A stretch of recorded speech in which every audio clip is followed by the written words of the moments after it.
Blame Truth here, and I'm back with another video. You know, if you guys have watched my channel for any amount of time, you know that I typically do a video every day after a new Call of Duty comes out, and I play it, and I review it, and I cover all the things wrong or right with it.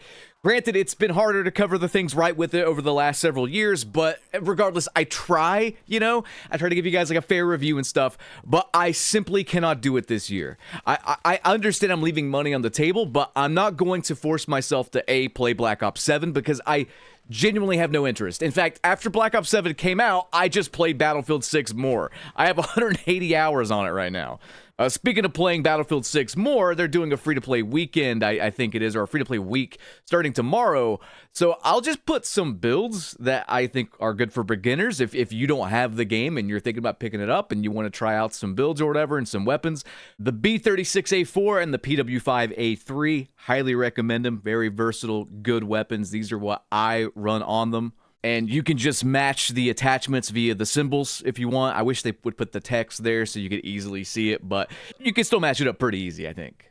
But speaking of Battlefield and free and Call of Duty, do I have a video for you? You probably saw the title of this or the thumbnail or whatever, and it's a doozy. So without further ado, let's get right on into the meat and potatoes because I got a lot I want to get off my chest. First things first, I should probably address the elephant in the room. A few people did not like the sponsor on my last video. I was under the impression that everyone and their mother used this particular sponsor, at least everyone I know did. But apparently, I missed some 6-hour documentary or some like worldwide social media memo because I don't really get on these sites and stuff like that. I'm kind of in a bubble here. But apparently it's not a good look that people wrote out from their iPhone screens after ordering a bunch of shit that they don't need from Amazon on said iPhone. So yeah, sorry, but I literally am in a bubble. I don't really see a bunch of shit that goes on in the world because quite frankly, man, I don't give a fuck. And this is going to kind of make me sound like a loser, but fair play, I'm going to own it. I don't really do a lot nowadays. Do you know what I do? I play video games and I make videos for YouTube. And when I'm not doing those things, I'm thinking about doing those things for the most part. Very rarely do I deviate from that. And I get that it makes me sound kind of like just a shut-in basement dweller. I need to touch grass, all that stuff. But man, I've touched grass. I've done all this. I've done that. And quite frankly, I know what I like at this point in my life. And it's not going outside and commingling with the humanoids as they stab each other for fucking Starbucks bear cups. Not really interested. Let me just play some video games. Let me make some content for YouTube. Let me have some motherfucking fun because the world seems to be gradually getting less fun. Not dissimilar to Call of Duty. You see, I bring this up because Black Ops 7 is so not fun that it is selling worse than pretty much ever before. The reports keep coming out, and it just keeps getting worse and worse and worse the more news of sales that keep getting dropped on me. So I actually haven't read this article from Insider Gaming. I simply read the title, so we're going to read it, and I'm going to give you my reaction live. Check this out. Lowest Call of Duty retail sales in Japanese history for Black Ops 7. Black Ops 7's first week retail launch sales were 12,311? Is that a typo? Did they forget a digit or two? With the PS4 version reportedly adding to this by allegedly selling under 1,800 copies. According to a graphic, this is lower than 2007's Call of Duty 3, I think that was 2006's actually, which registered 14,117 retail launch units. It doesn't include the first two Call of Duty titles, but there's every chance that the result would be the same. The Japanese market certainly isn't one of the most popular for Call of Duty games. However, when we're looking at overall data, factoring in Europe sales again, and I'll get to those in just a second, patterns are emerging across the board. Black Ops 7 isn't being well received. It would be interesting to see how Black Ops 7 would have done without competition, but the fact is that Battlefield 6 and Arc Raiders are both doing exceptionally well with sales and player count numbers. The Battlefield 6 versus Black Ops 7 player count debate was over in 1 week. This is absolutely wild news, and if we actually look at the sales data here, the numbers here, this proves one thing without a shadow of a doubt, no debate whatsoever. Japan is a lot fucking smarter than we are.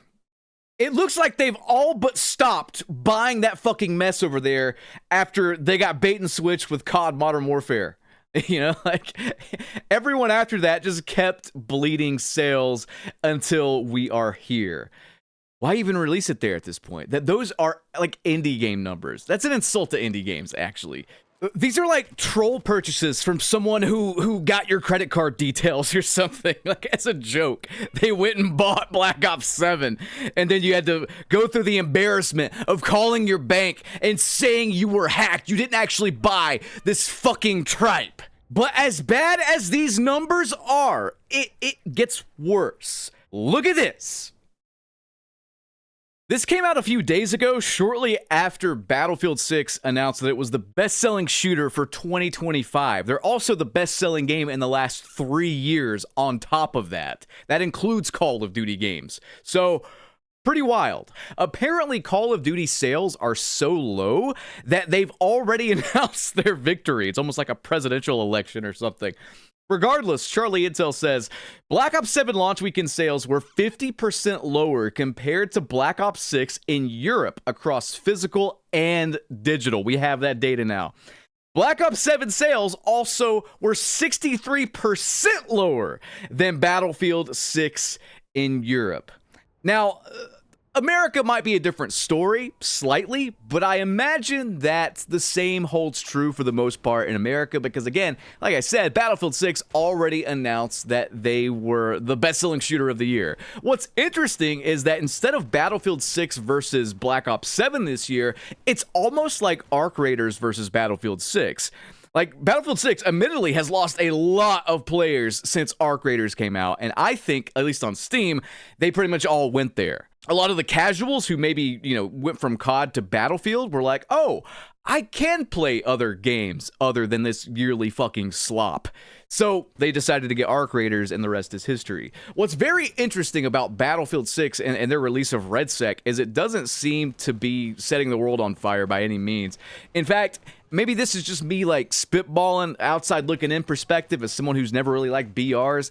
I have no interest in RedSec, but it seems like they came out with RedSec just too late. It seems like the hype for Battle Royale games is kind of in a lull. It's pretty not there. You got your Fortnites and your PUBGs, of course, but these are established franchises, and I guess the sad people who are still somehow playing Warzone, I don't know. But it seems like extraction shooters are the new thing, like the new casual thing that people want. So it remains to be seen if Battlefield, develops that or pivots into that, like RedSec, I mean. I will say RedSec gives them a chance to do some actual pro tournaments and whatnot. They're doing some like $1 million tournament with people in the community from Battlefield on RedSec. So that could be the main reason why they developed it as well. Regardless, though, extraction shooters are definitely the wave right now. But I don't want to get too off topic with that. I want to talk about what Call of Duty is doing to fight back against Battlefield and Arc Raiders to try to salvage what's left of their dwindling player base. And this is absolutely hilarious. A lot of people say that Black Ops 7's pretty good this year, or they're saying they're having a lot of fun. It's the best Call of Duty in the last 5-6 years or whatever. That it might be true, but it's because they've given you such putrid fucking diarrhea the past 6 years that them giving you the bare, necessities, just the basics, has you foaming at the mouth for more. Like, it's Stockholm Syndrome, guys. I'm not trying to be mean. I'm not trying to call you out, but that's exactly what it is. It's the same tired shit with the same problems, just now there's a gaslighty, non-SBMM mode, and they're actually giving us the amount of content they should have been giving us years ago. But let's take a look at what they're doing in their desperation. It's so nice watching these clowns squirm. Check this out. Feast your eyes on, I think it's the biggest Call of Duty season ever, with Season 1 of Black Ops 7 and Warzone. This is like the fucking 6th Season 1 for Warzone, but I digress. We've pretty much established that the people over there at Activision don't know how to count, unless they're counting their fucking ducats. So first things first, we have a soldier on the left that actually looks like a soldier and not, Stan Smith, Nicki Minaj, Megan the Horse, or whatever the fuck her name is. That's a good start. On top of that, it looks like we're actually getting, or you guys are actually getting, because I'm not playing this shit, you're actually getting a shit ton of content. So this is why I say, always hold these people accountable. Speak with your wallet. When you treat them badly, you actually get what you deserve. And we're still not there. Like, the servers are still bad. The SBMM, they lied to us about it. They're still fucking lying to us. So we're not even there. We're like halfway there, to quote Bon Jovi, living on a prayer. My prayer is I'm got my hands clasped and I'm praying for a plague of frogs to come down and break down the doors for Infinity Ward, so the next shitty Call of Duty game next year from them just gets canceled. Just I don't want to play it. I don't want to see it next year. Stop with the yearly releases. Either way, though, this is a lot of content, admittedly, and it looks pretty good. And you would think that maybe people would get hyped at that. Ex-Call of Duty fans would come storming back because they're bringing back Standoff again. Great map, by the way, but I've seen it. Why can't we make a new good map? Like, they actually tried to hype up a Nuketown post-launch thing yet again for like the 15th fucking Call of Duty in a row. We played Nuketown every single Treyarch entry since it was released. This is the 7th game with it. Like, that's not gonna work, man. Why can we not make new good maps? Like, what happened? What happened? Are these map designers that made these old maps still getting paid for their work? Because, my God, they are carrying the fucking franchise, and they have been carrying the franchise for like a decade.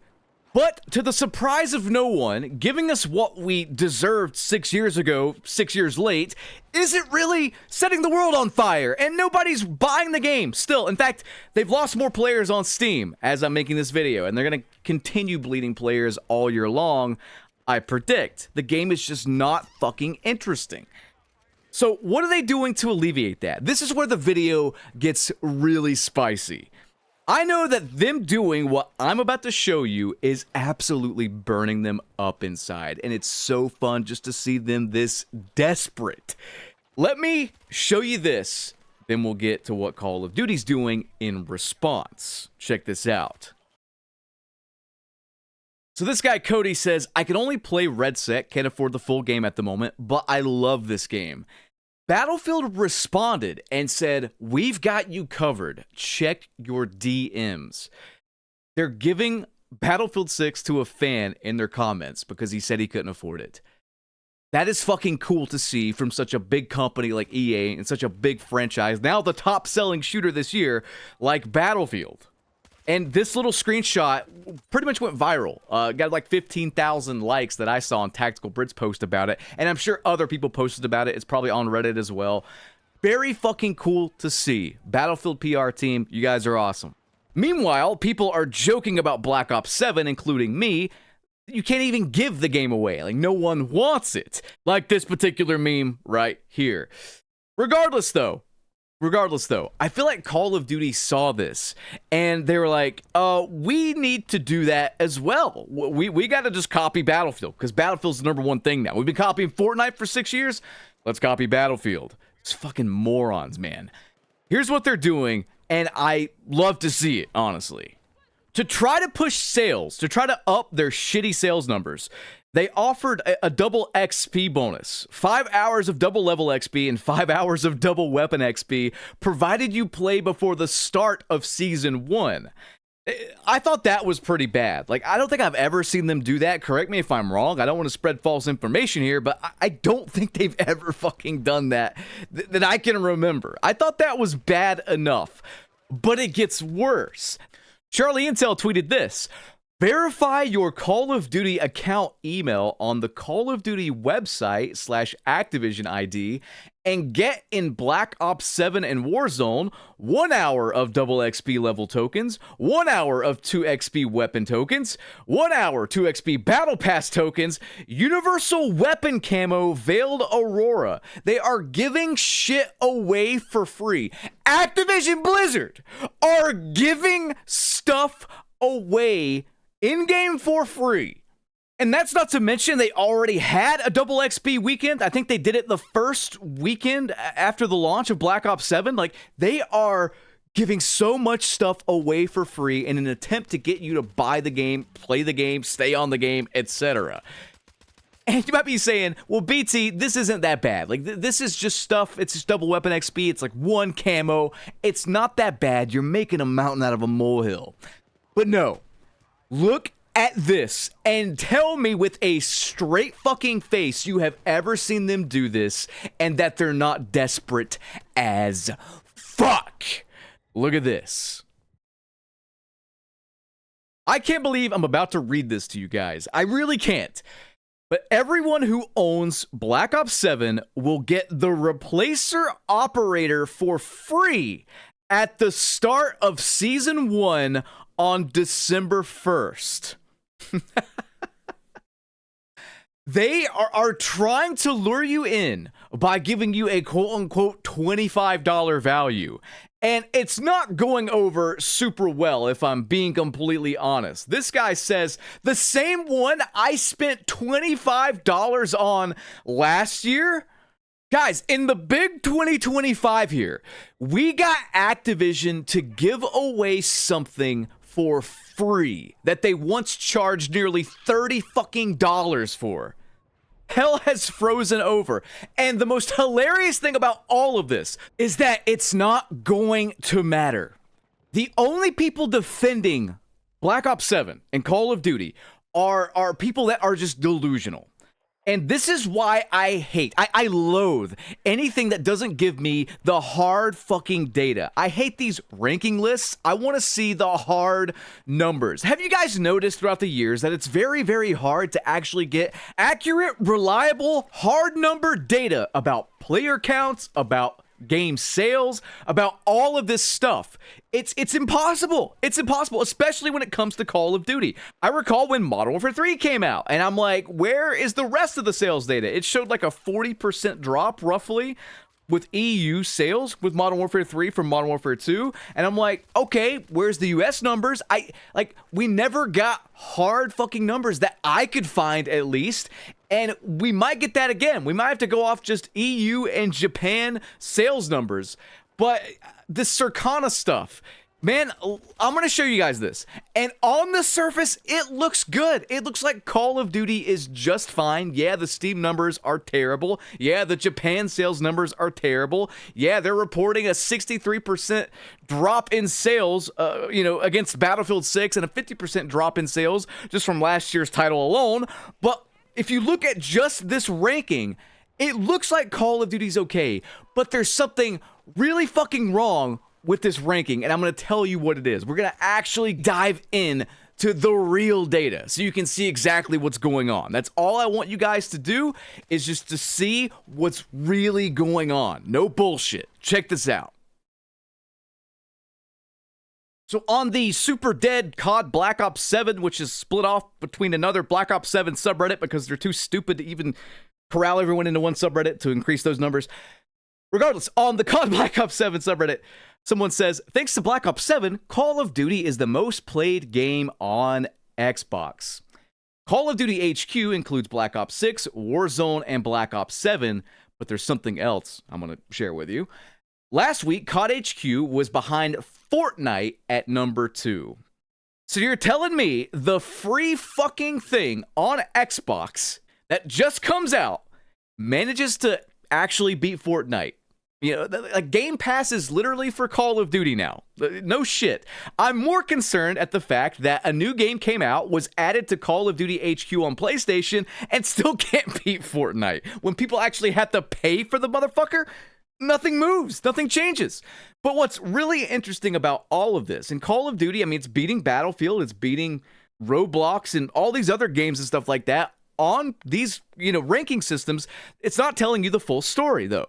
Xbox is a pretty small percentage of the overall player base. So it might be number 1 on Xbox, but it's like, okay, it's not really setting the world on fire. Game Pass and Xbox, I mean.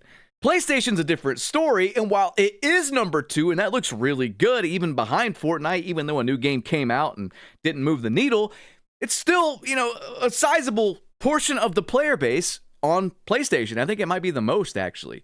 Regardless, though, number 2 looks really good, except there's a caveat. Yes, there are multiple games in that Call of Duty HQ, including a free-to-play one. But what they're not showing you with this data here is that it's still on the old fucking consoles. On top of no actual overall numbers. It's just an arbitrary, ranking system. And guys, honestly, when you see what I'm about to show you to explain this away, it's going to blow your mind. Look at this. And this is the most recent data I can find of this, but as of March 2025, still around 30% of active players on the entire PlayStation platform are still using a fucking PS4. This was a 50-50 split between PS5 and PS4 just a year ago. I mean, that is millions, tens of millions of people here still on PS4, and all they have to play are yearly sports titles, Fortnite, Roblox, and Call of Duty Shoot-A-Man Black Ops 7 twice removed. No fucking shit. Those numbers are going to be inflated because the poor folk, that's all they fucking got. Cletus went to GameStop and tried to trade in his PS4 for a PS5, but the clerk told him they can't accept it because his PS4 is filled with fucking Copenhagen and cockroaches. They can't accept it. It's too disgusting. Fuck off, Cletus. Go back and play Call of Duty Shoot-A-Man. Play Madden 970 Megan the Horse Edition. Go play this stuff, man. We can't accept your trade-in. There are still so many people, for some reason, on PlayStation 4 and Xbox One. And I'm not knocking you if you can't afford it. I get it, man. Stuff is expensive. But my God, can we stop releasing stuff for these old consoles? Because it holds back the same game on the newer consoles and PC. I get people saying, no, it doesn't. Yeah, it does. There's a reason why Battlefield 6 didn't release on the old stuff. That's why it's so impressive to me that Battlefield 6 is doing so well on consoles, because it's missing out on 30% of the entire player base on PlayStation. And probably Xbox too. Overall, though, when we get the hard numbers, it paints a picture that Black Ops 7 is down bad. And I'm going to end the video here. You guys draw your own conclusions. I'm just giving you the facts, man. I hope you guys enjoyed. Rate, comment, and subscribe. Ring that notification bell if you really had a good time. And I'll catch you on the next one. Have a good one. Peace.